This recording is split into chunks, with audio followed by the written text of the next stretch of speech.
Ever stop to think how much those little impulse buys on your phone are adding up to, and how many subscription payments are sneaking out of your bank account every single month? Before I started using Rocket Money, let me tell you, I had no idea. But the first time I logged in, I saved $435. I couldn't believe it. Rocket Money is a personal finance app that helps you find and cancel your unwanted subscriptions, monitors your spending, and helps lower your bills so you can grow your savings. I just love the dashboard. It shows everything in one place, even the subscriptions you forgot you signed up for. And if there's something you don't need, Rocket Money helps you cancel it. Plus, it alerts you if a bill increases or if something unusual pops up in your account. It's basically like having a personal assistant for your money. Cancel your unwanted subscriptions and reach your financial goals faster with Rocket Money. Go to rocketmoney.com/Kim today. That's rocketmoney.com/Kim. rocketmoney.com/Kim. Hey, welcome to the Kim Komando Show podcast for the weekend of April 29th, 2023. We get started. Here's hour one. All right, listen to this. The University of California, San Diego, they decided to do a study. We're going to put real-life doctor responses and transpose that against ChatGPT responses. And let's see, when we present them to a panel, if they can tell the difference between real-life doctors and that AI ChatGPT doctors. And so when they put it in front of this whole panel, hundreds of people, guess what they found out? Yeah. 79% of the time, the folks on the panel actually said the AI ChatGPT answers were better than a real-life doctor's answers. They seem to be more accurate and more empathetic. Wow, isn't that just crazy? Well, let's look at this on the bright side. At least we're not going to be AI's food at any time in the near future. And on that happy note, welcome, ladies and gentlemen, and boys and girls, to this. It's America's largest show about all things digital, your most trusted source. I'm, of course, your lovely and talented host, Kim Komando, your beloved digital goddess, here with you once again. And if you're a new listener, hey, I'm so glad that you're here. And if you're already a listener, welcome back. Now, you can find my award-winning show on over 420 top stations throughout the United States. And, of course, we're streaming in your favorite radio app, so you can listen anytime that you want. Just search for my last name, Komando. But if you want a commercial-free experience on both a podcast and a webcast, that's when you want to head over and sign up for the Komando community at komando.com. And a big hello and salute goes out to all of our listeners on the American Forces Network Radio, reaching more than 375,000 U.S. service members serving in 175 different countries. And I just love this. 200 ships at sea get the Kim Komando Show. Isn't that just amazing? Hey, listen, I'm sure you have at least a few questions about something digital I can lend a hand to. And our T-Mobile Unlimited listener line is now open at 1-888-825-5254 is the way to join us. Now, if you're just too shy to come on a big-time radio show and podcast, I get that. You can always drop me your questions over at the site. I read every single one over at komando.com. All right, every single day I visit at least 30 different websites to make sure that I'm up to date on all things digital, and this way I can make sure that you're also up to date on all things digital. And this is part of the show where I like to talk about tech news. And, of course, everybody's talking about ChatGPT. Wow. Well, I ran across something over the Daily Mail this past week.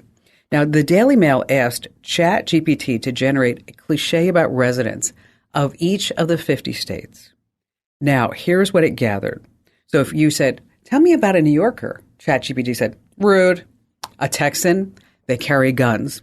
In Idaho, they're all gun-touting survivalists, right? ChatGPT says that people from Mississippi and Georgia are uneducated. People from South Carolina are rednecks. Tennessee, you're backwards. North Carolinians, unsophisticated. Californians, all just superficial. That's it. ChatGPT says everyone in Nevada is a gambler. In Colorado, we're sorry. ChatGPT says you're all drug users.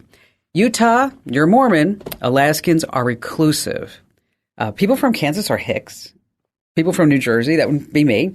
We're all mobsters, okay? If you live in Massachusetts, ChatGPT says you're wealthy. If you're from Florida, crazy with a capital C. Alabamans are hillbillies. If you live in Wisconsin, you're a beer guzzler. All people in New Mexico are spiritual. Only Oregon, Nebraska, Ohio were giving positive descriptions. So the next time you have to ask ChatGPT a question, you have to wonder if it has already judged you based on your IP address. But let's not forget the state with the smallest soft drinks. You know what that state is? Minnesota. I know, I crack myself up. All right, number 2 on our list, a new way to spot fake reviews. AI spam is just taking over the internet. I'm talking about Amazon, Google, Twitter, Facebook. They're all riddled with it. It's like just walking into a minefield of just all these fake reviews. So now, if you're scrolling on Amazon, how do you see a fake review from a real review? Well, because AI is taking over the review business, you're going to want to look for 5 words in this fake review. It says, yes, as an AI language model. Okay. So if you ever see that in a review, and some people are just not cutting it out, that you'll know that, yes, it was definitely written by ChatGPT. So not every fake review is going to look so fake. So if you want to find out if a review is fake, you just go to fakespot.com and paste in a link and bada boom, you just know it's all fake. Again, that address is fakespot.com. Next on our list, coming in at number 3, we're going to talk about ET phone home. That's right. Do you ever stop and think, are we really the only ones in this vast universe? Well, hold on for your tinfoil hats, folks, because scientists over at the University of Cali say that we could be getting a call from extraterrestrials really soon. Yeah, this is something. All right, here's the backstory. In 2002, NASA sent some radio waves out to the Pioneer 12 space probe. These waves go out and they bounce all around the universe, contacting objects left and right. If you ever saw the movie Contact, just think Jodie Foster. She receives a radio signal from another planet. Kind of the same idea, but we're the planet sending that radio signal off to see if we get anything back. All right. So now these UC researchers think that maybe, just maybe, some aliens have caught wind of our signal and are planning to hit us back. Now, we're not going to know for sure until 2029 because that's the earliest that we could get a response. See, the researchers use the signals we send out to map out where they might have ended up in the universe. And guess what? This is actually something. The team used signals sent from Earth to map out where they may have spread out in the universe. Now, they've already reached the space probes Voyager 2, Pioneer 10, and Pioneer 11, and they have already encountered just one star. But there is a problem. I don't really think aliens will visit us. I mean, after all, we only have a 1-star rating. Coming in at number 4, love. Yes. You always worry about your lover, your significant other. Are they okay? Well, then you might want to check out a brand new wedding ring. It's called the HB ring. It's from a Czech company called The Touch. For $500, you can have this ring that's connected to an app on your phone via Bluetooth. But here's the deal. The 2 wedding rings are actually linked together. And every time you tap on the ring, it pulses with the heartbeat of the other person wearing that linked ring. I think it's like ba-bum, ba-bum, ba-bum, ba-bum, ba-bum. Now, the heartbeats aren't fake. They are actually real-time readings. Unless, of course, your partner takes his or her ring off, and then it'll be just the heartbeat from the last time they were online or when, I don't know, they were getting ready to cheat on you. And last, coming in this at number 5, your selfie means more than you think. All right, so every time you see a lot of people taking selfies, you're thinking like, what a narcissist. Well, here's the deal. It may not necessarily be the case. There's a new study from the University of Ohio and the University of Tübingen in Germany shows that selfies can be more than just a way to show off your darn good looks. The study found that selfies can help people capture the deeper meaning of moments and document physical experiences. That's right, we're talking about meaningful things, not being a narcissist. Now, in one experiment, participants rated the importance and meaningfulness of an experience. In another, those who took a photo featuring themselves were more likely to think bigger of the moment. I read that, I'm like, isn't that like a narcissist? Just kind of saying. So the next time somebody gives you trash talk about taking a selfie, don't let them bring you down. I mean, this is really an important part of life. I mean, but really, selfies. What we should call them was what they really are. They're not selfies. They're alonies. So we should just say from now on, I'm going to take an alonie. All right, coming up, we have some 4 quick cybersecurity steps that you need to take right now. We're going to tell you when you want to go viral, you should be posting at these times. And of course, we have all of your phone calls, and you have me, Kim Commando. Hey, our T-Mobile Unlimited listener line is now open at 1-888-825-5254 is the way to join us. And just a quick reminder, you can always drop me your questions over at commando.com. In the upper right-hand corner, there's a link that says Email Kim. And before we get rocking and rolling with all of our great callers today, I just want to say a special thank you because we rolled out the Commando 2.0 newsletters And you guys and gals are loving them like crazy. Almost 18,000 thumbs up and 600 thumbs down. Wow. What does that tell you? So if you stopped getting our newsletters, you've never gotten them, head over to getkim.com and then you can sign up right now. It's 100% free. Comes with my spam-free guarantee. By the way, you can unsubscribe at any time. That's good. Heading over to getkim.com. Once again, that's getkim.com and sign up right now. When I read the story, I just knew that I had to tell you guys and gals about it. It's an amazing story about AI and voiceover work. The woman's name is Remy Michelle Clark. And let me tell you, she has an amazing voice. She has this wonderful accent that you've heard in ads where for big names like Mazda, MasterCard, and even Microsoft's search site Bing in Ireland. Now, if you've ever watched the BBC, I guarantee you that you have heard her voice. But get this, there's an AI voice that sounds so much like her that when she heard it, she's like, whoa, what is this? It's on a website called revoicer.com. Now, this is a site that lets you access hundreds of different voices, and you can use some AI tools to morph them into saying anything that you want. All for a monthly fee, of course. But what does this mean for the voiceover industry? And we're going to talk to Remy about what she thinks about that in a second. But first, I want you to hear just a few clips of her voice versus an AI voice. Hello, my dear ones. My name is Olivia. I have a soft and caring voice. I can record voiceovers for audiobooks, educational videos, and even make a soft sell. Hello, my dear ones. My name is Olivia. I have a soft and caring voice. I can record voiceovers for audiobooks, educational videos, and even make a soft sell. So, which one was real? Which one was the AI? Well, if you guessed that the first voice was real, that you would be correct. The second voice was actually artificial intelligence. All right, Remy, thank you so much for joining us. So how did you find out that your voice was over on revoicer.com? So a sound engineer that I worked with for many years contacted me and said, I just want to know how it was for you working for this AI site. I found you there and I have this idea and I was wondering if I should do something similar. And I just stopped him and I said, what are you talking about? Where are you talking about? And he said, revoicer.com. So he sent me the link and I knew it was myself straight away. And I just felt so shocked, to find myself there. And it started me on this long kind of detective journey to find out how it got there. Gosh, that would be crazy. I mean, I'm thinking like if I found my voice someplace else and they didn't pay for it, they didn't license it, I didn't agree to it. I mean, certainly we all have copyrights and trademarks and name, likeness, image, but this is just like stealing your very identity. And in your case, also your livelihood, right? Absolutely. It was very invasive to find it there. And I didn't have any idea how they had found it there, how they had come by my voice, because now the technology is so advanced that you can take, a few minutes of audio and there's so much audio of my voice online that it would have been, there were countless places they could have got it from. So, I did a lot of digging and, the story, initially what happened was, I was so sort of passionate about it that I wrote an article for Voquent.com who they interviewed me and they put an article on their blog, and the article was called Whose Voice Is It Anyway? Because it was like, if my voice doesn't belong to me, who does it belong to? Because there are no provisions in law for, that your voice is a copyrightable asset. So, that sparked a huge amount of conversation.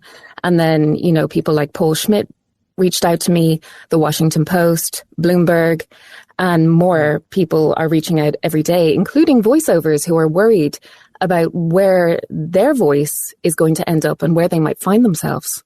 Gosh, that is a crazy thought. I mean, we know that ChatGPT and AI, it's going to kill a whole bunch of industries, right? Especially writers, tech writers, but you don't think of it necessarily saying, oh, well, it's going to take my voice and use that in places and purposes that maybe I don't want my voice to be used. I mean, I'm thinking like on a porn tape, right? Right. I mean, I don't want my voice there.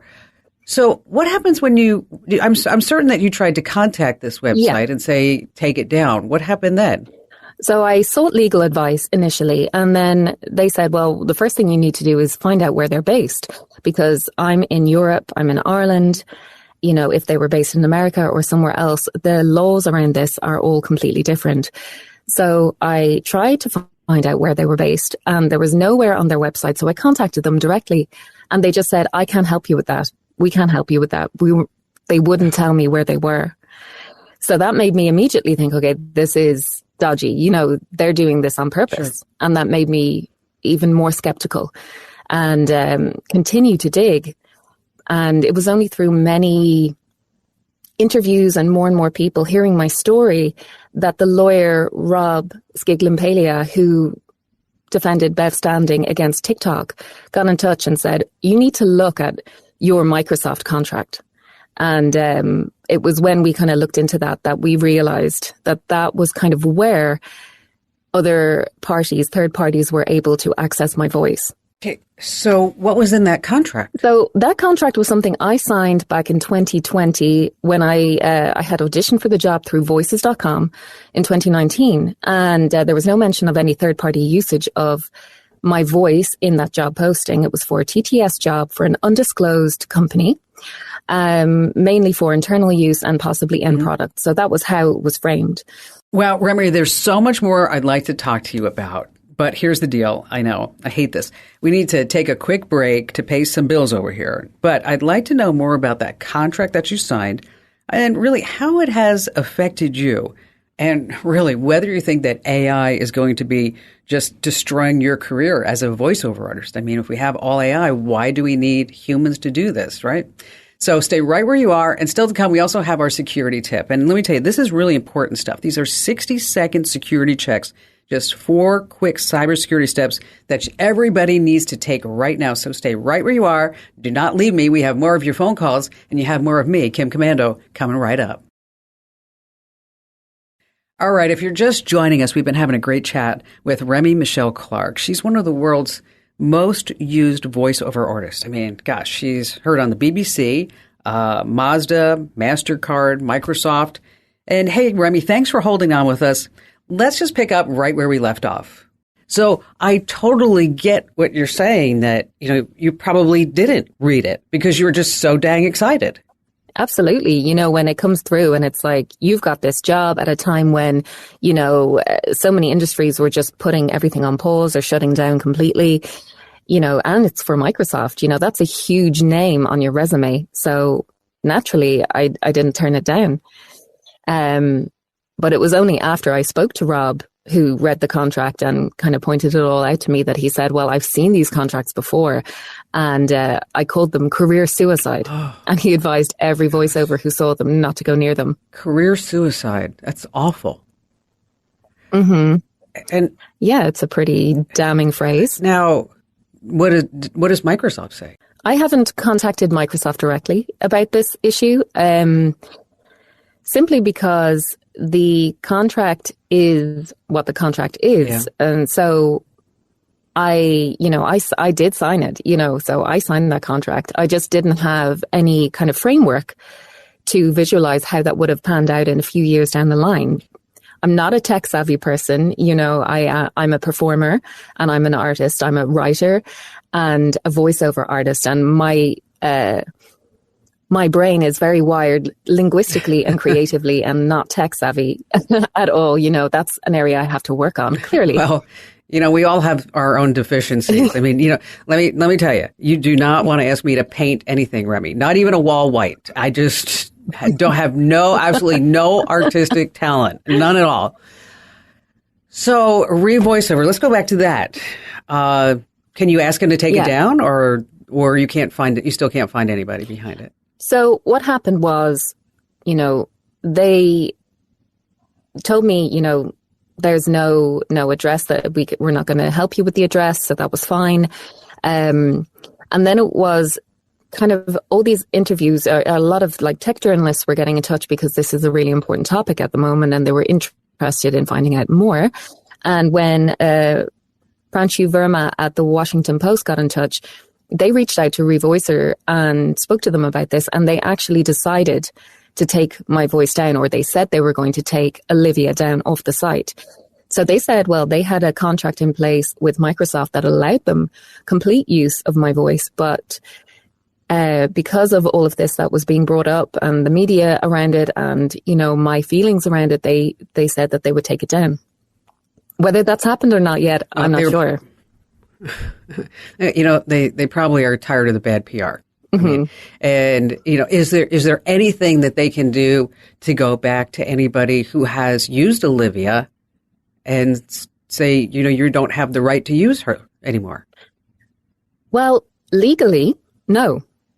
So legally, I don't really have much of a leg to stand on, especially not in America and especially not in other parts of the world outside of Europe. Maybe in Europe, possibly with a lot of hard work, I might be able to find a way of putting a block on the use of my voice by third parties in that zone.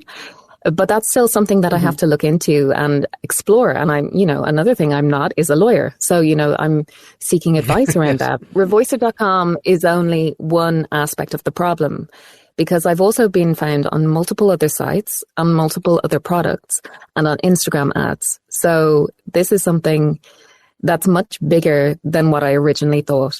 And God knows how many other places I'm going to find my voice in the next few months and years. Yeah.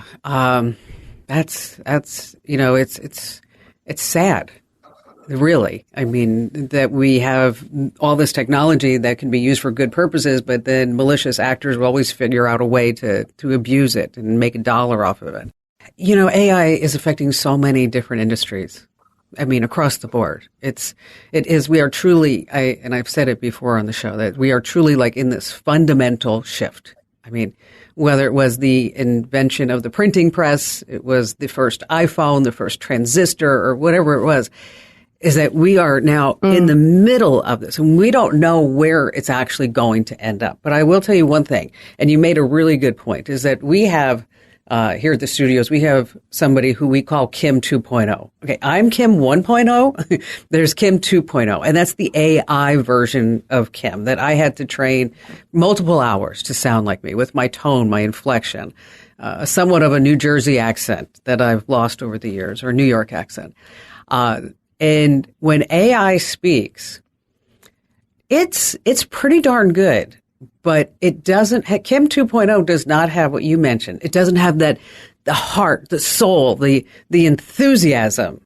It's like we're just talking like this between the two of us, and it may sound the same, but there's no human behind it. You know, there's none of that oomph. There's no human behind it. And I think, you know, that spiritual element, and, you know, not to get too kind of up in the clouds about this, but there's a spiritual element to human endeavor and human creation. And that goes for voiceover, that goes for, you know, hosting, that goes for painting, music. And yes, AI can very realistically recreate all of these things and all of these mediums. And perhaps in the future, we'll get even better at doing that. But what it can't do is create something that's inspired. Right. Because everything that it does create now is based on previous human effort and human endeavor and human creation. So, you know, that magic is not there. That magic, that inspiration, that light. That it factor. Yes, absolutely. Exactly. Thanks for coming on and telling your story. I really appreciate your time. Thanks for having me, Kim.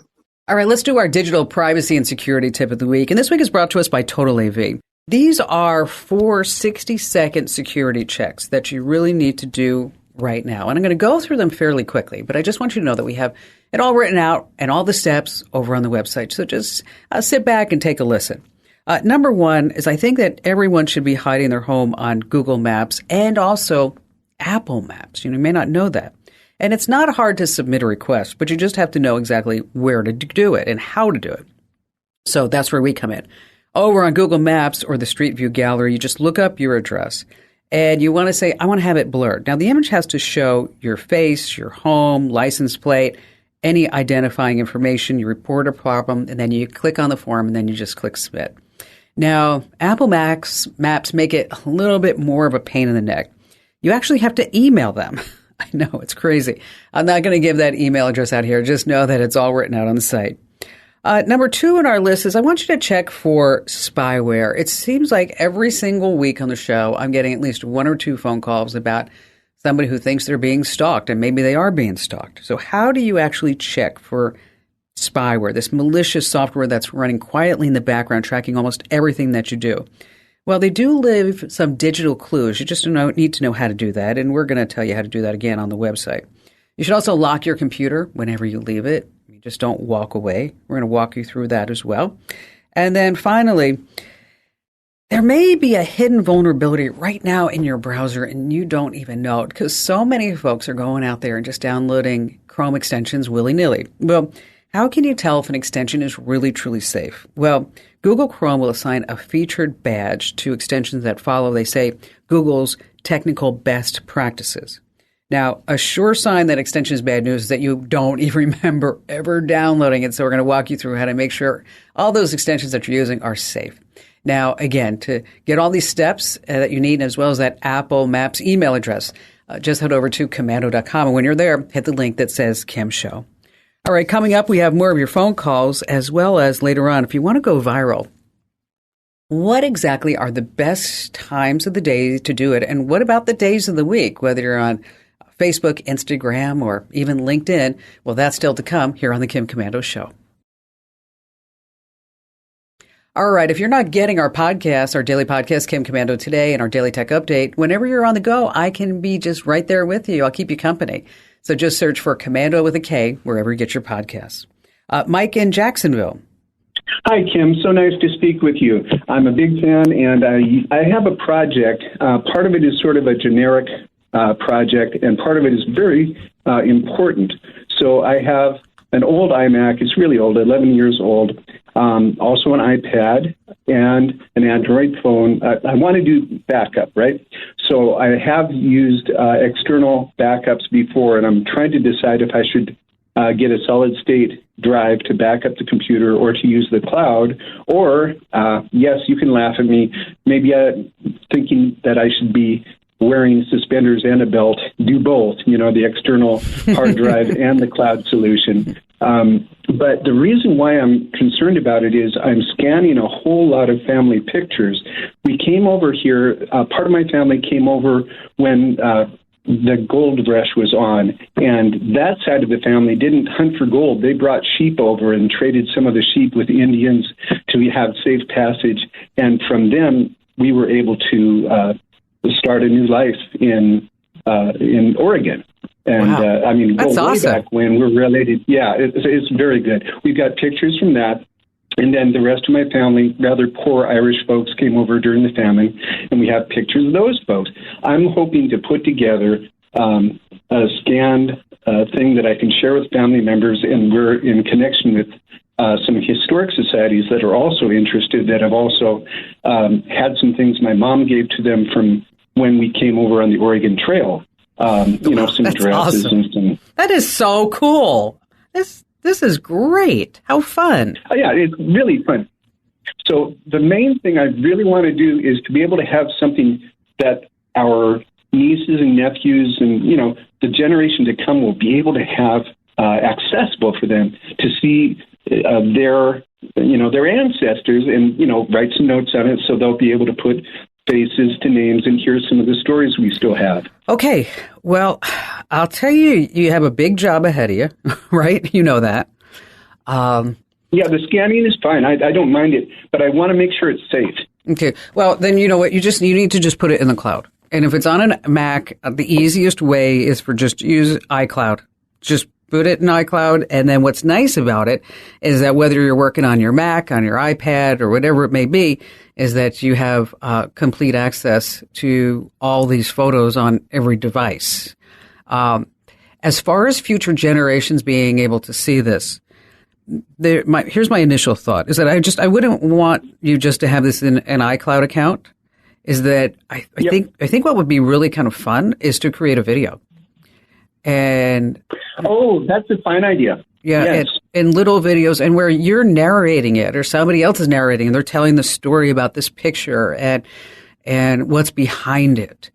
I hear like music, like Oregon, gold rush type music, and you know what I'm talking about. And then a little bit of Ken Burns kind of thing. Yes, exactly. Yes, a Ken Burns. And so you have a dedicated YouTube channel, and you put up these videos, and each one, make them like a minute or 2 or 3 minutes long, and you could do longer ones if you wanted to. But I think being able to tell the story in a video audio format instead of just having pictures that they can write notes on, I just think it could be so much better than that. But with iCloud, I wouldn't have to worry. You wouldn't have to worry about, doing Time Machine or putting something on an external hard drive, unless you really truly want to. But I wouldn't. You're looking at 50 gigs is $1 a month. 200 gigs is $3 a month. And you know that, for example, it's a private relay. It has, you can share it with up to 5 other family members. And so, over the years, Apple has kind of done a good job with this whole iCloud account. You might need to buy a new Mac, though. 11 years.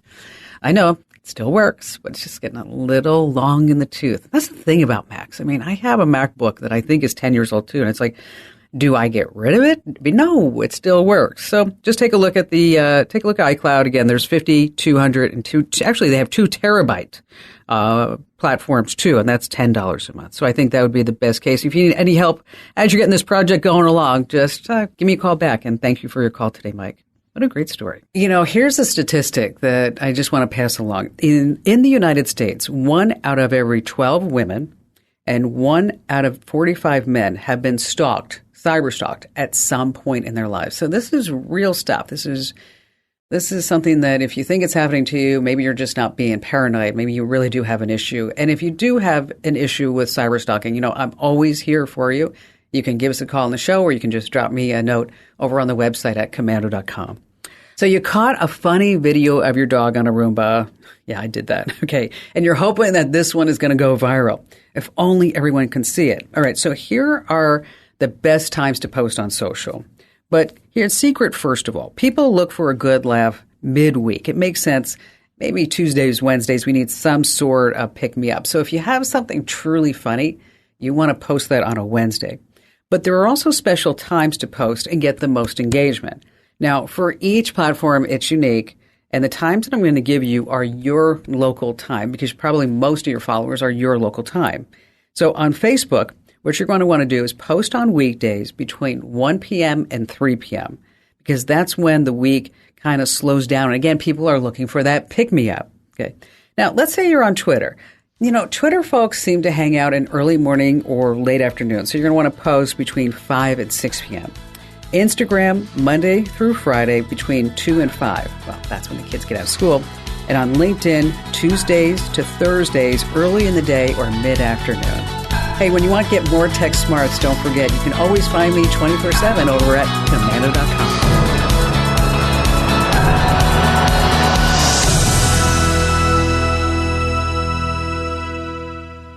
If you own a home, listen up. This is scary. The FBI is warning about a crime on the rise, home title theft. And it doesn't happen the way you might think. No break-ins, no stolen keys, just a forged signature on a single piece of paper filed with the county. In minutes, criminals can transfer the title out of your name, then use your ownership to drain your equity or even sell your home. The worst part, most people don't know what's happening until they get collection or foreclosure notices in the mail. That's why I trust Home Title Lock. When you visit HometitleLock.com/Kim, you'll get a free title history report and a 14-day free trial of their $1 million triple lock protection, including 24/7 monitoring of your home's title, urgent alerts to changes, and if fraud does happen. Their U.S.-based restoration team will work to restore your title, covering costs up to $1 million. Don't wait. Protect your home and equity today. Get your free 14-day trial at HometitleLock.com/Kim. That's HometitleLock.com/Kim. It's the Kim Komando Show podcast exclusively for Komando community members. Thank you for being here, and here's hour 2 for the weekend of April 29th, 2023. All right, I have to ask you something. How many tabs do you have open on your browser right this very moment? Okay, we all multitask, and we feel like we're getting a lot done, but a recent study from Microsoft showed that having a bunch of tabs open doesn't actually improve our work. In fact, it just stresses us out and makes us feel super scattered. So now there's a new browser app called Sidekick, and it's designed to eliminate distractions and help you focus. They say it's for anybody who has ADHD. It's 3 times faster than Chrome, blocks ads and trackers, and cleans up all that tab clutter. So if you're someone who struggles with concentration, who needs help staying on task, you should give Sidekick a little try. I mean, I don't know. I think I have OCD and ADHD. So everything has to be perfect, but not for very long. Yes. And on that happy note, welcome, ladies and gentlemen, to this. It's America's largest show about all things digital, your most trusted source. I'm, of course, America's beloved digital goddess, Kim Komando, here with you once again. We're so glad that you're joining us to get more tech smarts, because every single thing is a tech thing nowadays, isn't it? And you can find us on over 420 top stations throughout the United States. We're streaming in your favorite radio app, and you can always find us as a commercial-free podcast and webcast over at Komando.com. And I'd also like to give a special shout-out to all of our listeners on the American Forces Network Radio, serving more than 375,000 American servicemen and women in the Army, the Navy, the Air Force, the Marine Corps, the Coast Guard, and the Space Force in 175 different countries. And of course, I'm here to answer your questions on our T-Mobile Unlimited listener line, and that's 1-888-825-5254 is the way to join us. All right, every single day, I check out at least 30 different websites to make sure that we're both up to date on all things digital. So you don't have to go out there and read all that. I do all the hard work for you. So let's talk about 5 things you need to know right now. And we're going to start with the electric Ford F-150 Lightning. I have a new name for it, the Ford Fuego. Why? Because it can literally burn up and explode just sitting in a parking lot. It happened. Last February, this electric Ford 150 burst into flames in a lot in Dearborn, Michigan. But we're only hearing about it now. Why? Because CNBC got their hands on the information through the Freedom of Information Act. The video is insane. We have it up on Komando.com. I mean, that Ford 150 is just toast. Now, the cause of the fire, they say, was the vehicle's Korean-produced lithium-ion battery. And let me tell you, once one of those bad boys sets ablaze, it's so incredibly difficult to put out because it creates something called thermal runaway. Remember that, thermal runaway. Now, that's when a battery starts to heat up uncontrollably, and you cannot put it out with any water. The fire just won't go out. You need some highly trained firefighters to come in and stop it. Same reason why all these e-bikes are now exploding. So Ford did respond. They halted production of the EV F-150 for a total of 5 weeks. And I know that there's a huge push to get everybody into an EV, but I really think we need to get our arms around these batteries and these fires, and how do we actually prevent them? I mean, the EV owners and manufacturers saying, do not charge your cars inside your garage. Only do it outside your house. And nobody's really doing that. All right, number 2, I just knew this product was going to be dead on arrival for Amazon. I'm talking about their Halo devices. They are these wearable fitness trackers with a subscription that give health insights. I shouldn't say are, more like were. Now, if you bought one, bad news, they're now completely useless. That's right. Amazon's Halo subscription service and device is no longer active, which basically you have a useless band, and Amazon is not offering you any type of credit or no refunds. And this comes at the same time that Amazon says we have our biggest layoff period ever. Amazon laid off 18,000 folks in the last year, and in March, they said they're going to lay off another 9,000. But I don't know if you saw the numbers. Amazon, $3 billion in profit in Q1. Wow. Okay. I think they're smarter than Zuckerberg going all in on the metaverse, which guess how much he lost on the metaverse last year? $4 billion. Wow. Which leads us to number 3, VR and the metaverse. Now, the Apple VR headset's been talked about for years. It's going to be coming out in June at the WWDC. That's the Worldwide Developers Conference that they have every single year. It's probably going to cost about $3,000. And so that is really expensive as compared to Meta's Oculus. But so what is the VR headset going to have from Apple? Well, it's going to have iPad apps. It says primarily books, camera, FaceTime, maps, messages. Then, of course, it's going to run hundreds of thousands of third-party iPad apps that are available right now in the Apple Store. One thing it does have going for it, it's not clunky. If you look at some of the rumored pictures of it, It has an external battery. It's sleek and modern. It looks like the MagSafe battery pack. And then plus it's going to be charged by a standard USB-C cable. Finally, we don't have to buy any more new Apple chargers and cords whenever they come out with a new device. Yikes. Number 4 on our list of 5 things that was really interesting to me, and I think it will be for you too, because when you start looking at all of today's modern cars, what do they have when you sit down, right? They have that big infotainment display, and you're like, oh, and then you have to control it with a knob, or maybe you're lucky enough to have a touchscreen. Well, back in 2013, the National Highway Traffic Safety Administration published guidelines for these infotainment displays. And they recommended that drivers should be able to complete any task on that huge display with glances of under 2 seconds for a maximum of 12 seconds. Now, think about this. You know as well as I do that these infotainment displays, you're going to look at it longer than 2 seconds. So guess what's happening now? We're going old school. These car manufacturers are saying, all right, we have this touchscreen TV in front of the drivers, and people are complaining about it. So they're bringing back the buttons. That's right, the knobs, everything that we had before. As a matter of fact, Porsche is the first one leading the charge to bring back the buttons on the interior with the 2024 Cayenne. And this coming in last at number 5. There's a new dating trend worse than getting ghosted, right? You know what ghosted is. That's where like people just disappear and you don't hear from them again. Well, the new dating trend is called zombieing. Okay, zombieing. That's when someone disappears on you for a while and then suddenly rises up from the dead to hit you up again, right? We're talking about AI romances and all these other scams, and now we have zombieing that is actually happening. So the AI bots are also getting involved in dating. And that's where you think that you're talking to a real person, but it's actually a robot pretending to be a supermodel. So if you ever see a note from a supermodel in your DMs, just know that, I'm sorry. I know you're good looking and you're hot and you're wealthy and you have a great house and a sports car and you're just a real dynamo in love and life and business. But it's probably just an AI bot because they are taking over. And Tinder says, God, we have so many of them. We have to get better at identifying and verifying people. So now if you're on Tinder, you can up your verification game with something called video selfies. That's right. So this way you can prove that you're not a robot. Now, Hinge was actually ahead of the game on this one. They put the video selfie in place last year because of all the romance scams. So if you're verified on Tinder, congrats, you have a photo verified cutie on your profile. And if you're not, you better go get one. All right, coming up, we have our trivia question of the week. Wow, this one's pretty tough, but I think you may be able to get it.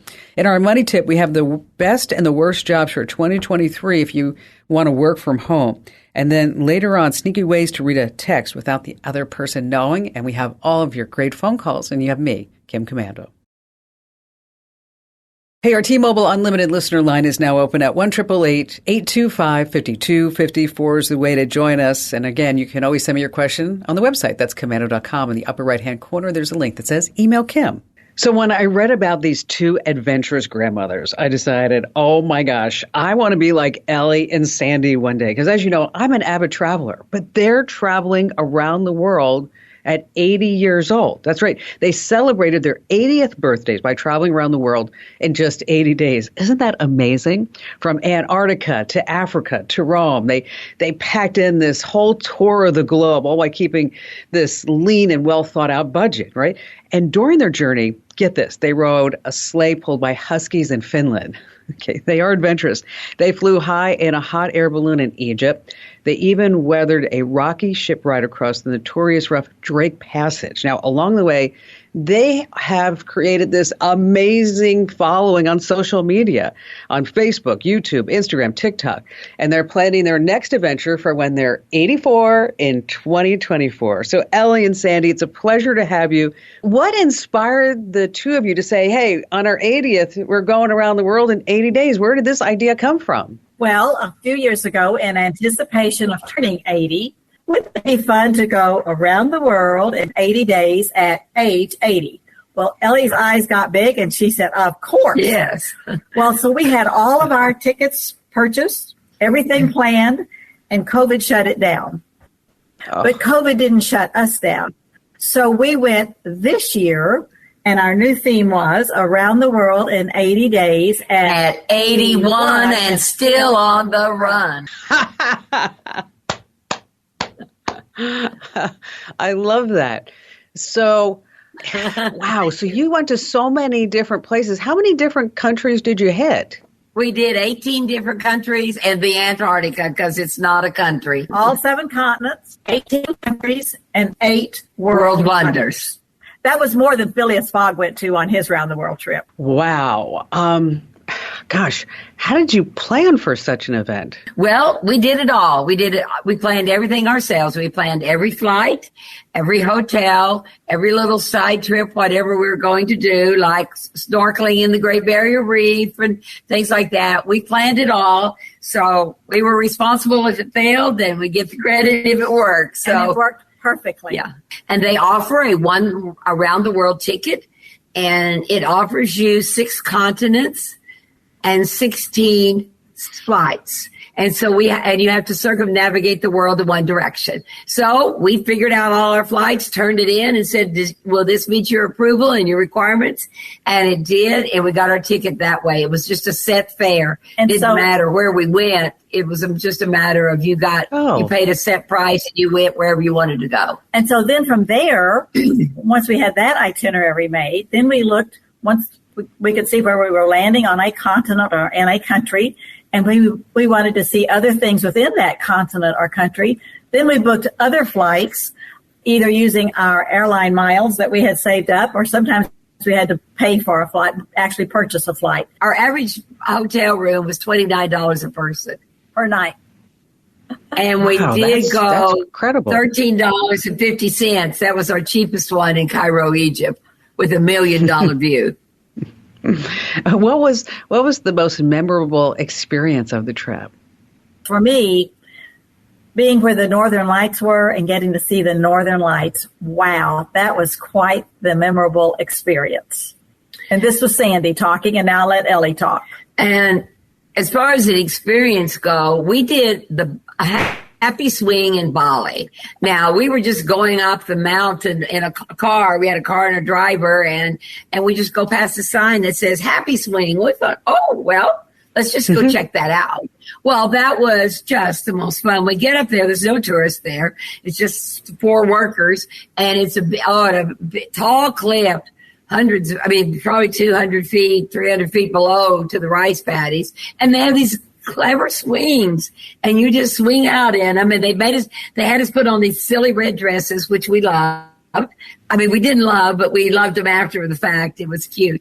And then we were in one swing together. Then I went swinging on my own, a little more adventuresome. And they said, "Oh, let loose of the rope," which I did. And anyway, it was just a spur of the moment fun thing we never knew even existed, and it was quite fun to do that.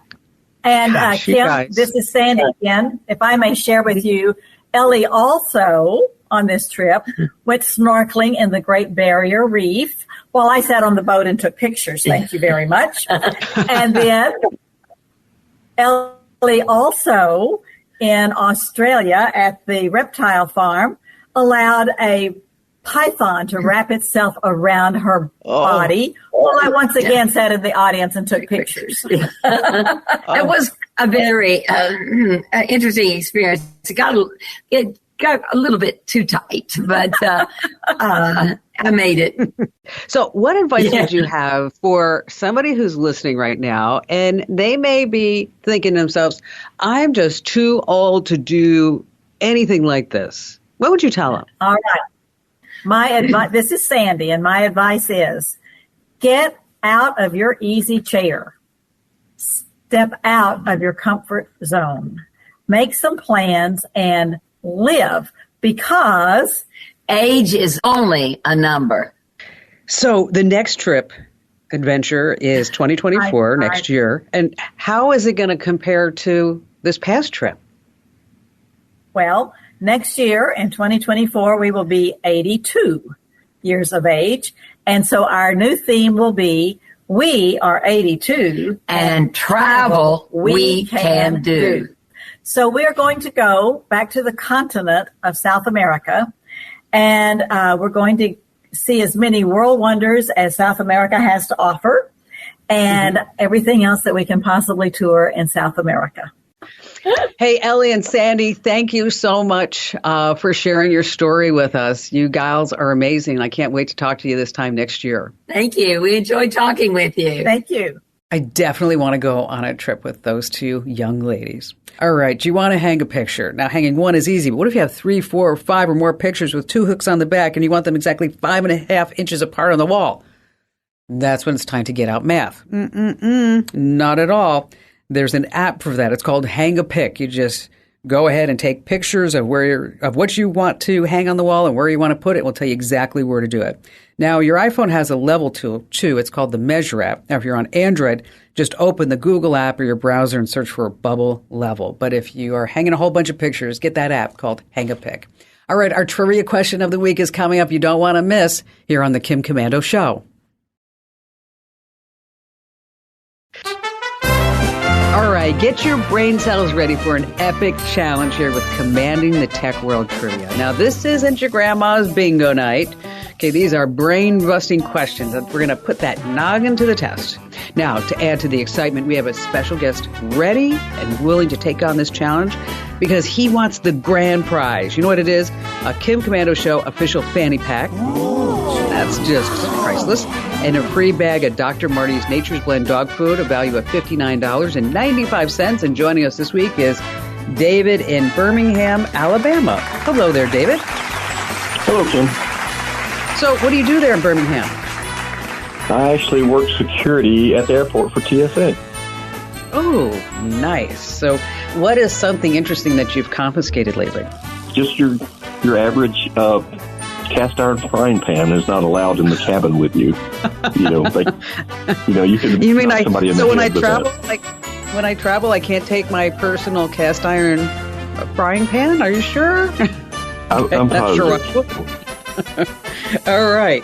So, listen, so the trivia question today, I'm going to give you 4 options, okay? Do you like pizza? Okay. Oh, I love pizza. Okay, well, in 2017, Pizza Hut decided that they wanted to up their game. And they said, we need to innovate. We need to attract new customers. So which of the following ideas did they actually implement? Was it A, pizza making robots, B, pizza delivery by drone, C, pizza ordering sneakers, or D, pizza vending machines? So was it A, is the pizza making robots, B, pizza delivery by drone, C, the pizza ordering sneakers, or D, the pizza vending machines? So which one do you think is the true answer? And again, you're going for a big prize. I know the pressure's on, but what do you think, David? I think I kind of remember something about this. I'm going to say the sneakers. The pizza ordering sneakers. All right. Final answer? The final answer. Okay, let's see what the judges say. Is David right or wrong?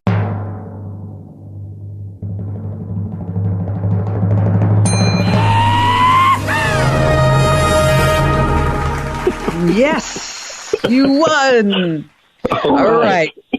So for everybody who didn't know, and that was really good, they called them pie tops. So you could order pizza with just a press of a button on the tongue of the shoe. They were released to coincide with the NCAA basketball tournament, and they had 2 colors. They were available in red, which was for pepperoni, right? Or wheat colored, which was the veggie pizza. And they had a Bluetooth connection in the sneaker to your phone. So that's how you did it. It just reminds me, when Ian, my son, was about 10, I thought I would teach him a lesson about life, David. And so I said, okay, so here's the deal. Is I want you to tell me which movie that you'd like to watch tonight and which pizza you'd like to order. And now he's, 20-something. He just told me this was like a traumatic experience in his life. So after he told me, I don't remember what the movie was or the pizza, I looked at him and I said, well, here's the deal. I get to pick the movie and I get to pick the pizza because I have the money. So he's like, what was that? That crazy. It is true. So how can I help you out today, sir? So in 2019, I bought a new house, moved 9 miles from my current house, to a internet desert. Nothing. I had a MiFi that had one bar on it, and I'd have to stand in a chair and hold it to be able to log on to pay bills. After several years, somebody finally built a tower, and I've got a Nighthawk LTE mobile hotspot router now that receives 5G and 4G with 5 bars. The range on it, the media room is about the range on it. And I was wanting to extend my property to some other buildings and possibly other rooms in the house. It has a Cat5 plug-in and a USB plug-in on the back, and I was wondering, is there a way to hook a router to this thing to extend this router? See, that's what happens to us, David. You went from no internet to having great internet, and now it's like, well, now I want it even better internet, right? It's like, okay. I don't, and before you were just like you said, like standing on a chair, trying to get one bar. Okay, just but yeah, one bar, please. I totally get it. Okay, here's what basically you need to do is you can extend it, and you can do this by adding a mesh network router, and that will connect to the AT&T, what did you say, a Nighthawk? Netgear or Nighthawk router? Is that what you have? Yes, that's correct. Okay. And to set up the secondary router, what you're going to do is you connect that, as you said, to the Ethernet port. But the second router has to be set up on what's called bridge mode. And so what that means is that it's going to act as a Wi-Fi access point, and then that's going to extend the coverage of the primary router. Okay, make sense? Yes, it does. Okay, and so now keep in mind there's always the strength of the signal, the quality, the distance between the devices, and all that other good stuff, disclaimers. But just know that once you do that, you could also put some other things on that network if you wanted, such as maybe some wireless cameras. But again, you're just going to buy a secondary router. I like Euromesh. I think they're really good. I think I like the technology. I have them in several places. And again, the only thing you want to remember is that when you do set up that second router, just remember bridge mode, because this way you're not going to have two routers conflicting with the addresses. And so the other one's just going to act as a Wi-Fi access point. And then, again, just extend that coverage of the primary router. And of course, now you'll have internet on this entire big property. And then you'll be like, next you're going to call me and say, okay, but now what I want, Kim, is what? I've been racking my brain, and I'm like, duh, call Kim. You've been listening to her forever. Call Kim. She knows what you need to do. Well, perfect. So thank you for your confidence, David, and congrats on the big win. And we're going to send you out an official Kim Komando Show fanny pack. And don't forget you get that free bag of Dr. Marty's Pets Nature's Blend dog food, a value of $59.95. And, of course, as I said, that fanny pack's just priceless. And, again, David, thank you for your call. And thanks for playing. All right. According to a study by Upwork, I thought this was really surprising. A full 39% of the U.S. workforce performed some type of freelance work last year. So FlexJobs analyzed about 58,000 companies, across 50 career categories, and their job posting and their histories all of last year. So here are the results. The top 5 job categories that saw significant growth: communications, bookkeeping, graphic design, accounting, finance, marketing. So these are the categories that's growing for work from home. Now, these are the categories that are declining in work from home: education and training, customer service, medical and health, HR and recruiting, and project management.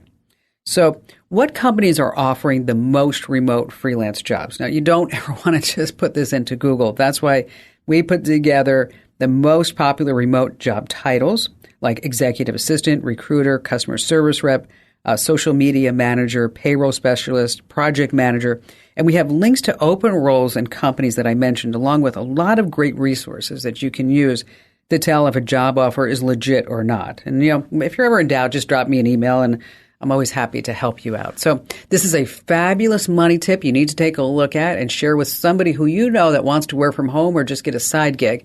And head over to Komando.com and hit that link that says Kim Show, and it'll be right there front and center. All right, still to come, we have more of your phone calls, as well as sneaky ways to read a message without the other person ever knowing it, here on the Kim Komando Show. Michelle in Louisville, Kentucky. Hi, Michelle. Hi, Hi, Kim. How are you? Good. What's going on? Well, I tell you what, I've been having a heck of a time since we bought our house in 2020.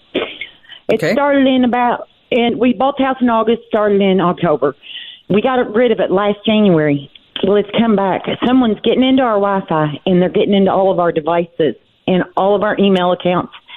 I mean, I can't keep an Apple ID. They're doing a SIM swap, somebody said, possibly. So I need help. I can't find anyone to get this evidence off of the devices to go to the police. Well, you can go to the police right now, and you can bring them their phone, and you could tell them with a list of, everything that has gone. Why you think somebody's in? Why do you think somebody's in your system and in your phone and taking over your phone? Okay, this is a good example. Like, I can change my password for my Apple ID. And then I can go to sign in to get something from the App Store. And my password's already been changed again. And that's, with me double checking, doing my due diligence, make sure I didn't hit anything wrong. And then sometimes I'll have about, 50, 60% battery. Then all of a sudden, my phone will just die. Sometimes I pick it up when I haven't even been on it and it's hot. We also have all of this hotspot data that's been used, and we don't use hotspot at all. And then we have strange numbers on our call history and our text history that we get with our statement. Oh, okay. Yeah, that's weird. So, yeah. So actually, the Apple ID I have right now, I didn't make. Well, so let me ask you a question. So have you called the carrier? I've called everyone. I mean, this is taken over my life. It's destroyed my life for 3 years.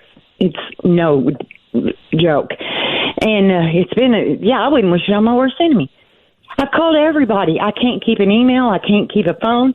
I still owe $600 on the phone I'm holding, and it's no good anymore. Once they get into the phone, the device, they're in it. Michelle, have you tried to do a factory reset on the phone? Yeah. Yep. And wiped everything off of it? No. Yeah, we've got identity theft and like loans, and we got other stuff attached to all this. Where they were in our cameras and they were controlling our lights, turning them on and off, watching us in our cameras, listening to us on the Alexas. Yeah, and all those accounts, they just take over them and kick us out. So, the router that you had in the house, did you take the router with you? Did you take the router with you? No, I didn't take the router to the police.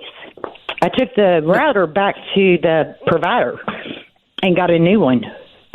Okay, so you got a brand new router. And then did you change the password on that router? Yeah, but the thing is, they've gotten into our Spectrum app because all that stuff is on my phone. So things keep getting changed that I didn't change. So you keep going back to the phone. So it's really the phone that's causing a lot of issues.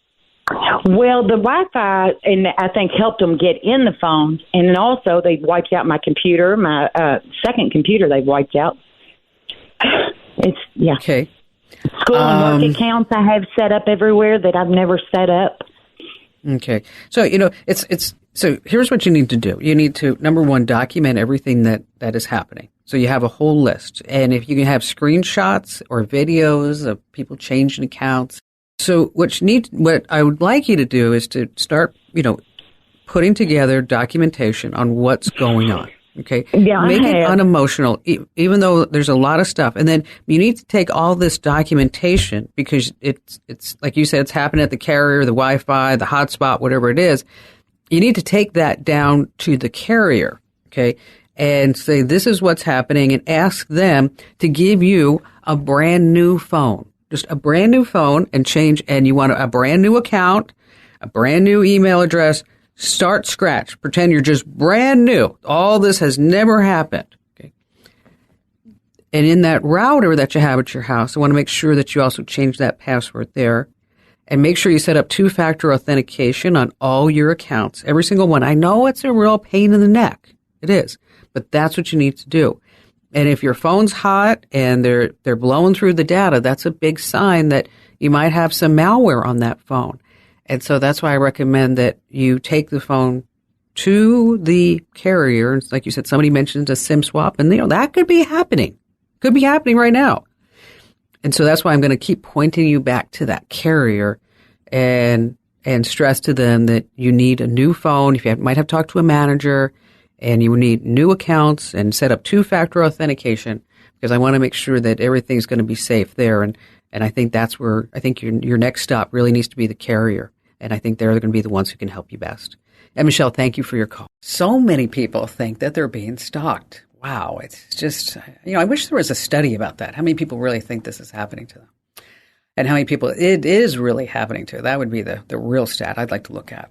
So you received a text message, and for whatever the reason, you don't want the person who sent the message to know that you've read it. Okay, the first option is to enable notifications on your phone.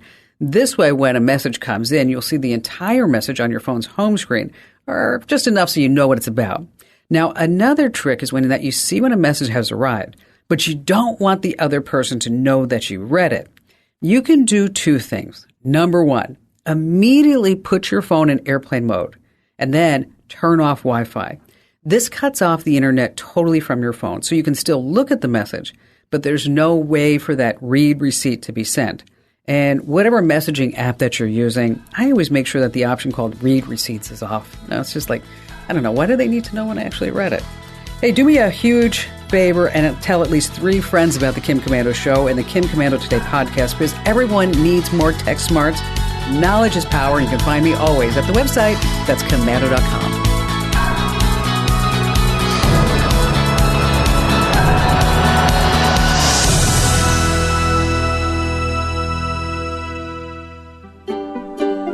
All right, here comes the final hour of the Kim Komando Show podcast. It's the weekend of April 29th, 2023. We've been hearing about smart glasses for such a long time. There was Google Glass. Yeah, I know, glass holes. Then there were VR goggles that we have, like the Oculus. Of course, Apple's coming out with their own VR goggles and glasses, which we like. But now we have something called the Riz GPT smart glasses. You're like, what the heck are these? Well, these are smart glasses that listen to all your conversations, and then they tell you what to say. Well, yeah. Why would you need this? They're touting it as something that you might want to wear on your first date. So this way it's not so awkward. But you know exactly what to say because the words are shown on the glasses, so only you can see them. That's right. So you put on these glasses, and AI listens to everything that's going on and then tells you exactly what to say in the glasses. And nobody knows that you're getting the words through these glasses. Coming soon to a presidential office near you. Wow. Hey, on that happy note, welcome, ladies and gentlemen, to this. It's America's largest show about all things digital, your most trusted source. I, of course, Kim Komando, your beloved digital goddess, here with you once again. And you can find us on over 420 top stations across the United States. We're streaming in your favorite radio app.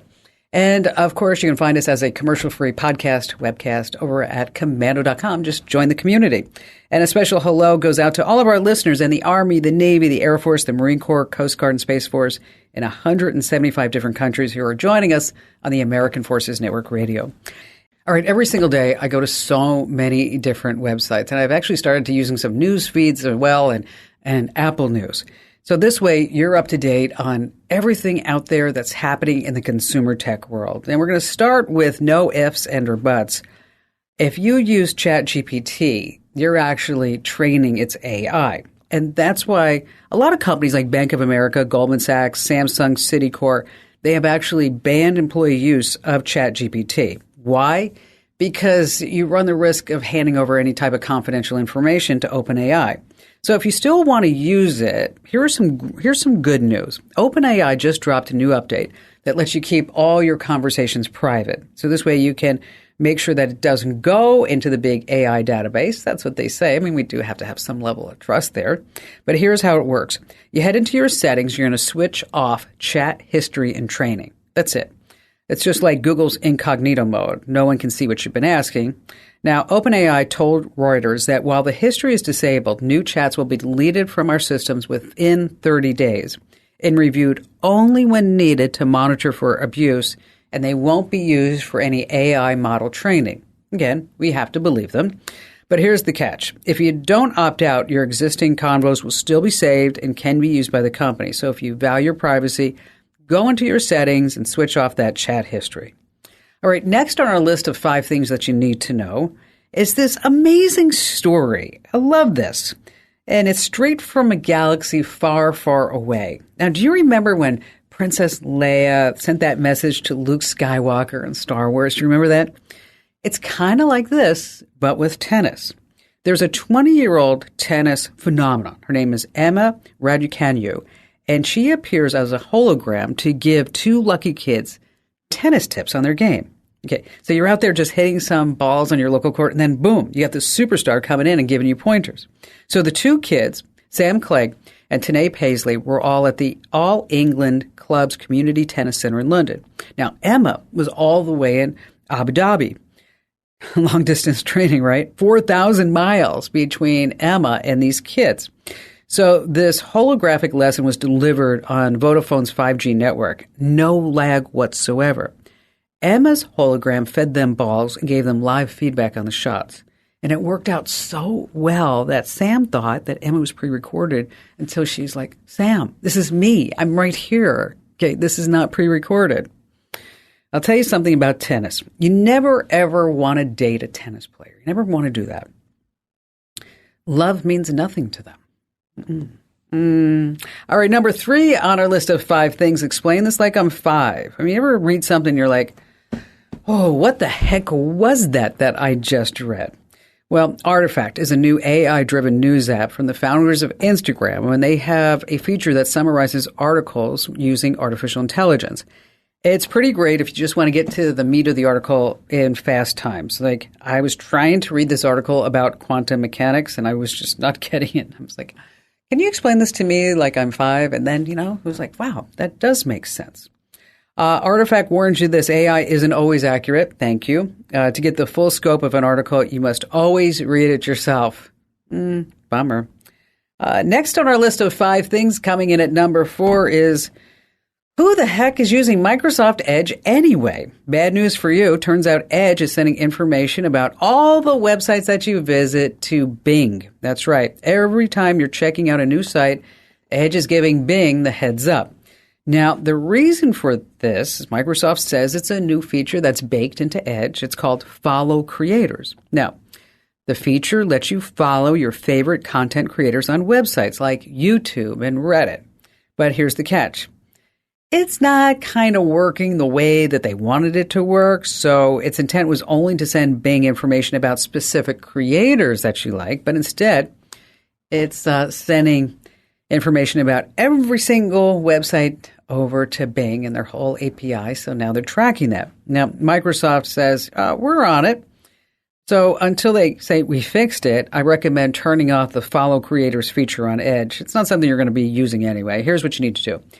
It's kind of like going down a whole path, but you're going to go into Edge settings, and you're going to go into privacy, and then search, and then scroll down to services, and then just say show suggestions to follow. And if you missed any of that, by the way, and you got our Kim Komando Show newsletters, our free newsletters, we have all the steps in there, which, by the way, if you're not getting our newsletters, this is just a great segue to tell you that our newsletters are just smoking great, and you're going to love them every single day.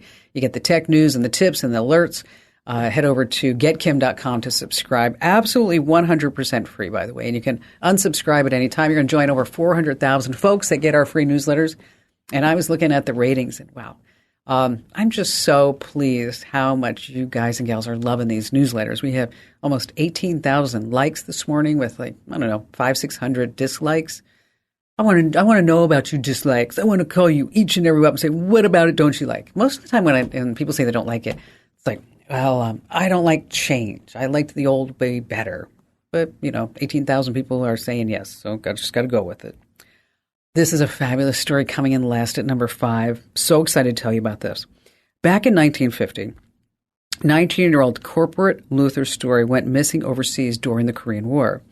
Now, his remains were declared unrecoverable, and he was presumed dead 3 years later. Luther was posthumously awarded the Medal of Honor for his bravery during a battle with the Korean People's Army near Naktong River in South Korea. He was a hero, and he gave his life for his fellow countrymen. Now, Fast forward. The Defense POW MIA Accounting Agency exhumed 652 unidentifiable remains from the National Memorial Cemetery of the Pacific in Honolulu, Hawaii. Guess what they found? Luther's remains. Now, thanks to modern technology, his identity was confirmed using dental, mitochondria, DNA analysis.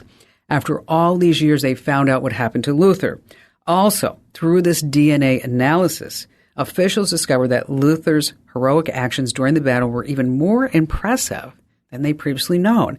Despite suffering a serious injury, Luther stayed at the battle site to stave off attackers so that his comrades could withdraw. Wow. That's the kind of heroism the Medal of Honor was made for. Wow, I just got chicken skin just talking about that story. All right, coming up, we're going to talk how you can password protect and encrypt some sensitive documents. We have the best ways to remove duplicate photos on Windows, Mac, and Android. And we're going to tell you how you can share your phone screen the easy way on a television. Of course, we have your fantastic phone calls, and you have me, Kim Commando.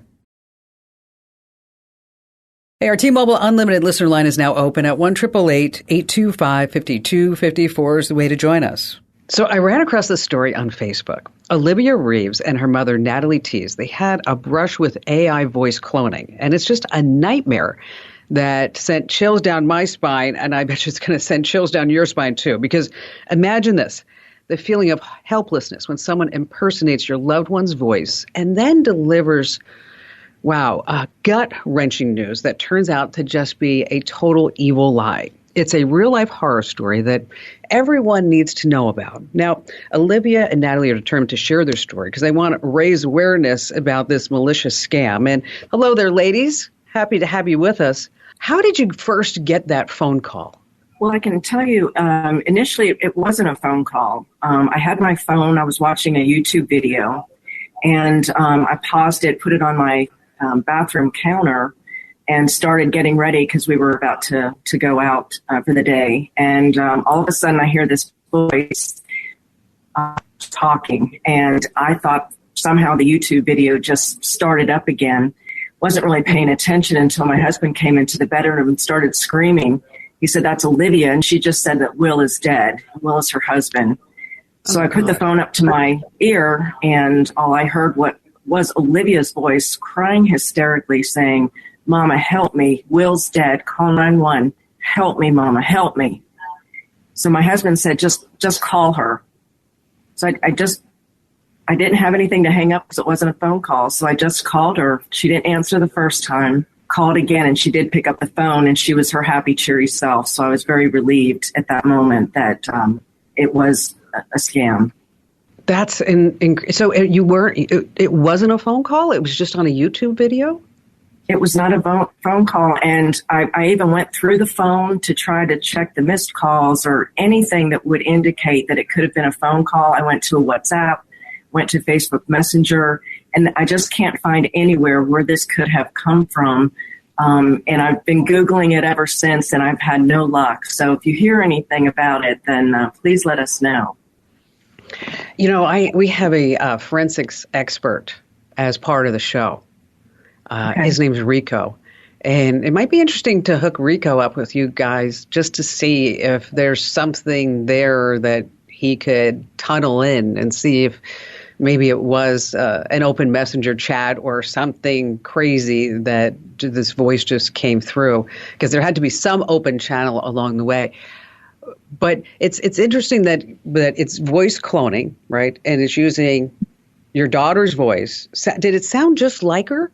Sounded exactly like her. There was something that had happened a few years ago, and it was very upsetting to Olivia, and she was hysterical at that moment. It brought me back to that exact day. So, Olivia, do you have like a lot of videos online with you speaking? Honestly, I was thinking about that the other day. If I've had a video posted of me talking, it's been several years, and any video that I've posted recently, I've never spoken in anything.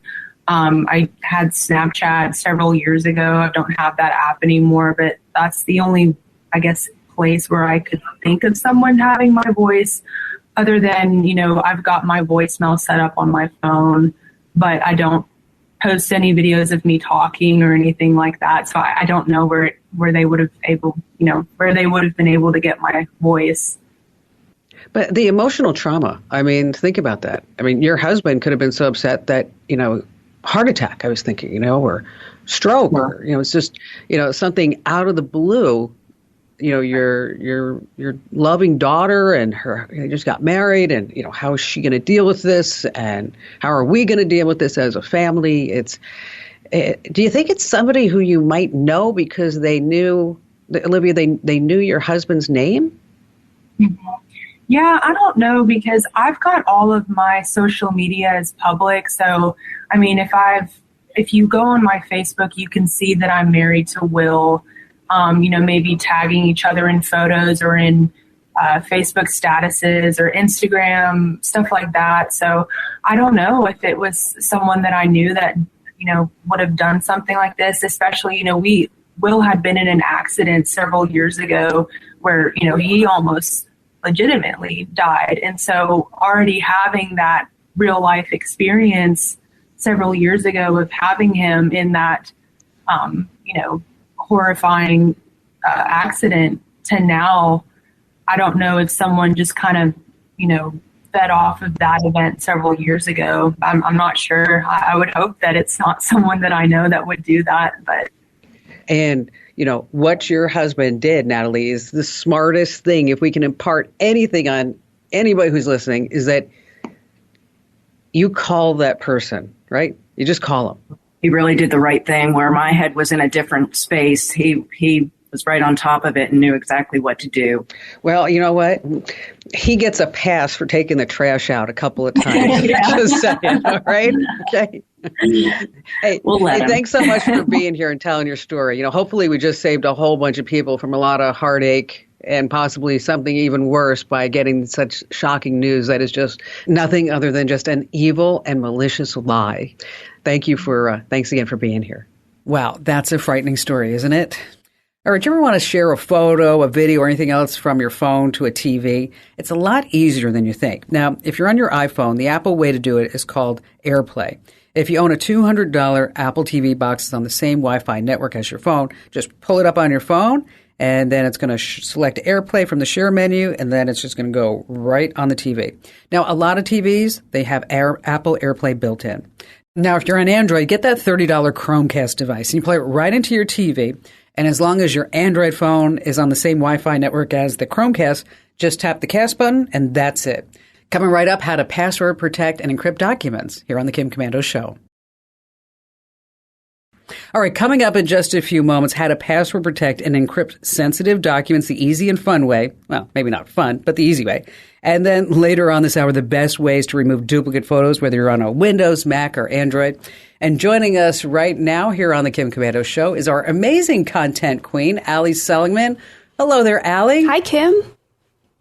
So you want to talk about expensive tech that's worth it? Is that it? Or kind maybe of. Not so much? That's really for us to decide and you listening. So I found a ton of tech products that are expensive. I'm not going to sugarcoat it. Varying levels of expensive, but I thought I could tell you a little bit about them, and then we can decide, is it worth it?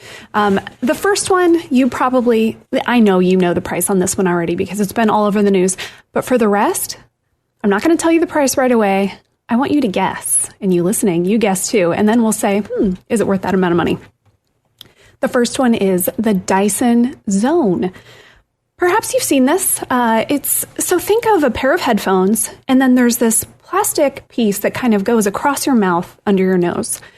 This is a combination headphones and air purifier. Yeah. Uh-huh. And it's, when I look at it, it almost looks like a motocross helmet in the It does. of the face. I've seen a lot of comparisons to Bane from the Batman movies, the bad guy. Oh, gosh, you're right. Yeah, 100%. It doesn't give you the cool Bane mask. It does filter the air, so it keeps track of when the air gets worse and then filters it out for you.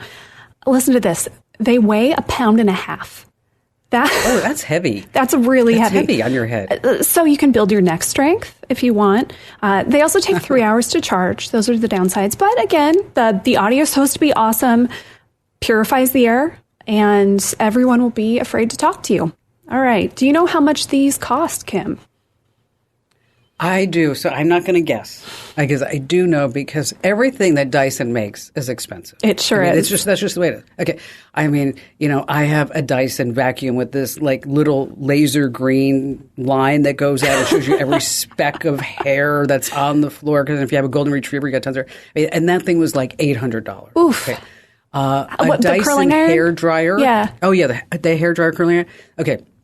I will tell you, I didn't buy it with real cash. But I wanted it, and it's fabulous. It is, because you don't have to dry your hair and then curl it. But how much? It's like $600. Oh! Okay, I got that from using my credit card rewards points. So I felt like I didn't, spend $600 for a hair dryer and a curler. Yeah. Well, by now you might have a price in your head for these headphones. Yes. $949 for you to look like Bane. That is, I think there will be people that will buy them. I think so too. It's the same people that are wearing masks when they're driving alone in their cars, which I never understood. I don't think it's going to be those people. I think if you live somewhere, maybe, probably, but if you live somewhere with really bad pollution, yes, maybe that's true. worth it, China. Yeah, exactly, when you can't even go outside. Let's move on to sports. This one is called the DeWiz Golf Swing Monitor. So basically, it looks like a smartwatch. There's no screen on it. It's just collecting data points, 13 different data points about your golf swing. And then you use the app that comes with it. It basically coaches you how to fix your swing if it's not very good. Kim, how much would you pay for this? Well, not very much, because it would come back after every swing and just say you suck. Still bad. Nope. Yeah, still bad. Go ahead, just keep cheating. Yeah. It's okay. When I get my cornea transplant, I'm not going to have this major handicap anymore. This is a problem. I would say $399. $699. Oh, see, that's just too much. That's a lot of money. Maybe worth it if you really, really love golf and you have $700 you don't care about. All right. The Moen Smart Shower. Have you seen this thing? No, I haven't. Oh my gosh. Okay. So you can start the shower with your smart assistant. You can say, Alexa, start the shower for me. You can set the temperature to exactly what you want, so you never get too hot or too cold. You can pause the water from your phone or turn it on from your phone. So how sometimes you start the shower and you think like, okay, I'm going to let it heat up. You go to do something, you realize it's been 10 minutes and the shower's been on. Yeah, I've done that. So annoying. Oh, of course. You can just pause it. You can set different profiles for everyone in your family, so everybody has their own perfect temperature. I want this. I really want this one. Okay, so the price for this one, I'm including here the system that goes on the wall where you set everything, and then the other stuff you need to buy. This does not include the shower heads. This is just for the kind of smart water system. Kim, how much would you pay for the Moen Smart Shower? How much would I be willing to pay, or how much I think Tell me it both. is? I'd say. Tell me both. I would be willing to pay $1,100. Okay, and how much do you think, all told? $2,000. $3,400 for everything. Pretty pricey. Really? I still want it. But this would be so fun because I could like prank Barry. So, you make it like go to like 100 degrees, or whatever the water is, like 90. I think you have to go really cold. And then after 3 minutes, it goes to like. Oh, yeah. Okay, that's good. Yes. That's good. Although I will tell you that Gen Zers, and you're not a Gen Zer, so you may not know this, and I have a Gen Zer, is that we spent a lot of time last night at dinner because we took two of Ian's friends out with us. Mm-hmm. They all take cold showers. Oh, I do that too, even though I'm not a Gen Zer. It's great for you. Yeah. Oh, I'm like, they don't take warm showers. I'm like, not at all? They're like, no. Oh, no, I don't do that. I take a hot shower and then I turn it cold for like 2 seconds. No, they just take cold showers. That's crazy. Good for those kids. Yes. Good for them. A jetpack. Have you always wanted a jetpack? This one, I love this. On the website, it said price upon private request. Of course, don't worry. I dug it up. Max speed, 120 miles an hour. It lasts for 10 minutes, and you can go up to 15,000 feet. How much do you think this costs? $89,000. Oh, $340,000. Can you believe that? Okay. I would not buy that. 10 minutes. That would be so scary. No. So scary. No, I would not buy that either. I'm going to say this brand, and you're going to see money signs in your eyes because you know this one. Bang & Olufsen. They're an audio company. Yes. Everything they make is expensive. A little bit about their kind of premium line of floor speakers. So it's these 2 floor speakers. They really are beautiful. They kind of look like art. They've got 8,200 watts per speaker, 18 premium drivers, 300-watt amplifiers. I could go on. These are for audiophiles to listen to their music to the fullest. A set of 2. How much do you think? Okay, first of all, I would be really mad at you if you send any information about this to Barry. Okay, just don't even Barry, don't think about yeah, that. I won't. Barry, turn off the radio now. Turn off the podcast now.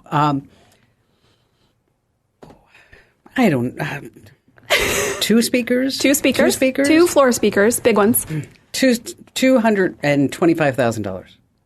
That's a good guess. I'd give that to. No, it's $120 for these ones. Can you? Oh, it's a believe that? bargain. You could buy a house for that much money. Okay, No, finally. This is, spoiler, another one on my, oh my gosh, I want this list. It is called the Vespera Telescope. Usually good telescopes are huge and they take up a ton of room. This thing weighs 11 pounds. It's 15 inches tall. It's smart, fully automated, autofocus. It's really beautiful and sleek. It kind of looks like an Apple product, like, white and kind of curved. It takes really nice photos. It does up to 16-bit raw images, which, if you know photos, wow. It produces really nice pictures. Yeah. And then on a battery, it lasts about 8 hours. How much do you think that is? Oh, telescopes are hard. They are. Because it really depends on the lenses. And I know because Barry has one. I just call it R2D2 because it just looks like R2, like he moves around the house, like this. I don't know. I'm going to say $10,000. A bargain. You're going to buy this because it's such a bargain. $2,500. That's it? Yes. Okay. You know what? Send me a link to that. I'm going to give him that for Father's Day. I knew she was going to say that. I mean, here he is. No speakers, but you can have this. No. You can have a telescope. Yes. See, the problem with speakers, here's the problem, is that for Christmas I gave him a record player. Mm-hmm. Okay. And I paid like $200 for the record player. I mean, it's just this little thing. It was just, and then, so he went out and bought speakers for the $200 record player. How much? And the speakers are $1,500. Right. Okay. And I looked, and I'm like, and he's super excited to show me this. And and I don't mean to be a spoiler, but I'm like, dude, the record player was just, That's an expensive hobby. Records are a lot too. They are. Dyson, it's interesting to me. I mean, I just want to say that the Dyson Ball vacuum cleaner is tragically misnamed. I mean, nobody should have the Dyson Ball vacuum cleaner. I know that's just something that should never, ever happen. Yeah. Allie, great job as always. Appreciate you being here. And thanks for always giving me ways to spend some money. Thank you. Thanks, Al. Great job. All right. So whether it's your personal thoughts, your tax documents, you want to make sure that snoops can't read this stuff. Now, the simplest way to make sure someone can't open a doc on your PC is to give that file a password, of course. It takes only a minute. Microsoft Office, Google Docs, they let you password protect documents. And both Office and Docs has a help button on the program's menu bar. And that's where you can get the exact steps how to do this. As long as you know the command, encrypt with a password. Just search for help, encrypt with a password. Now, there's a difference between Office and Docs. For Office, a person can't open it or view the files without the password. Google Docs does this too, but it also encrypts files as it travels to and from your device to the Google servers. Once again, that command to search for in Office and Docs is encrypt with password. All right, we have more of your phone calls coming up, as well as we're going to talk about how to remove duplicate photos here on the Kim Komando Show. Kimberly in Davenport, Iowa. Yeah, I listen to your show every weekend, and I thought, maybe you could help me with this issue I have with Facebook Marketplace. Apparently, I've been banned from it, and I understand why, But the problem was that everybody else seems to be able to sell walkers and wheelchairs and canes and things like that. But I tried too many times, and they banned me. And so what do you mean? Wait, whoa, back up. Okay, you said other people are doing this and nothing's happening to them, but I do this and I got banned. Why do you think you got banned? I don't know. I probably tried too many times, but I'd see other people. I mean, I bought some of these items off of Facebook Marketplace originally for my mom, and then I want to turn around and sell them, and they claim that like medical devices aren't something you can sell on there. But yet I took like 10 screenshots of wheelchairs and walkers, and for some reason they just wouldn't allow me. And then I think the more I did it, I probably was flagged or something. But I'd ask for a review. That was probably it. Yeah, I'd ask for a review, and they'd review it and say that, yep, you still broke our policy, so now you're banned. And I don't know, for how long or when, and I can't figure out any way to talk to them. I mean, I'm fine with not doing it, but I want to make sure they know that they're allowing a lot of that to happen anyways. Yeah, that's unfortunate that we have a company like Facebook that we just can't get a hold of. There's nobody you can talk to. Right. I mean, imagine if this was the airline, any other company in any other industry. But for some reason, when we talk about internet companies, we just accept the fact that we can't talk to anybody. I don't understand that. But Facebook is changing.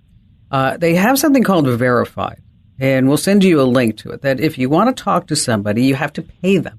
Okay. Oh, my. And it's under the guise of getting a verified account. So what you do is you sign up, you want your account verified, and then what comes with that is a tech support number that, again, as I mentioned, it's going to cost you $15 a month.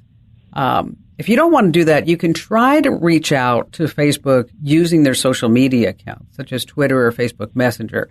And that's where you can attach any information, and maybe you'll get somebody who's compassionate and who's reading your message, and they'll try to get back to you. Your other option is to use other sites, maybe eBay or Craigslist, or I don't know. Have you ever tried OfferUp? Yeah, I have. I've had, even when I had access to Marketplace, sometimes I'd put it out on other sites too. And, that's just not, at least in my community, that doesn't seem to be, maybe as known.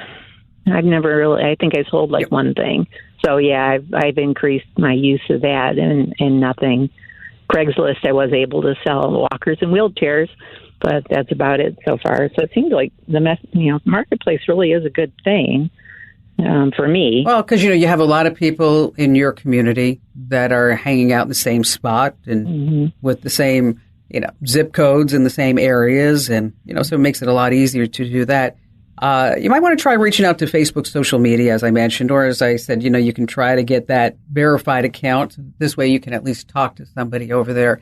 Hang on the line. We're going to shoot you that link, and it's at meta.com. It's called Meta Verified, in case you want to Google search that.